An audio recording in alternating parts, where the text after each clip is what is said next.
பாஜக பெரும்பான்மையா ஜெயிக்கல, அதுவே எனக்கு ஒரு பெரிய நிம்மதியை இருக்கிறது. பெரும்பான்மையாக தனிப்பெரும் இது மெஜாரிட்டியோட அவர்கள் ஆட்சி அதிகாரத்தை பெற்றிருந்தார்கள் என்றால் நிச்சயம் அவர்களுடைய நாசகர திட்டங்கள் அளவுக்கு அதிகமாக வந்திருக்கும். இப்ப இனி அவங்க திட்டம் எதுவுமே எடுபடாது. ஏன்னா காங்கிரஸ் வந்து டஃப் ஃபைட் கொடுத்துருச்சு.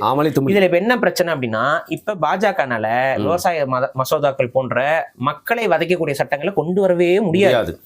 ஏன்னா மக்களை வதைக்கக்கூடிய சட்டத்தை கொண்டு வந்த அப்படின்னா அடுத்த முறை பாஜக பொட்டியை சாத்திட்டு கிளம்ப வேண்டியதான். ஏன்னா காங்கிரஸுக்கு இவங்களே பாயிண்ட்ஸ் எடுத்து கொடுத்த மாதிரி ஆகி போயிடும். காங்கிரஸ் அதை வச்சு கேம் ஆடுவாங்க, ஆட்டோமேட்டிக்கா அடிவாங்க. ஒரு சிறப்பான எதிர்கட்சியா செயல்படுறதுக்கான எல்லா ரூட்டுமே இப்ப உருவாயிருச்சு. இப்ப காங்கிரஸ்னால டஃப் ஃபைட் கொடுக்க முடியும். அதனால பாஜக மக்கள் விரோத செயல்களை செய்வதற்கு அஞ்சும். அந்த அச்சத்தை இப்ப காங்கிரஸ் வந்து அவர்களுக்கு கொடுக்க தொடங்கும். ஸோ இந்த ஒரு பேலன்ஸ் ஆஃப் ஈக்குலிபிரியம் ஏற்பட்டு இருக்கிறதுனால கொஞ்சம் நிம்மதி பெரும். சிரிச்சுட்டு உட்காந்து பேசி. ஆமா.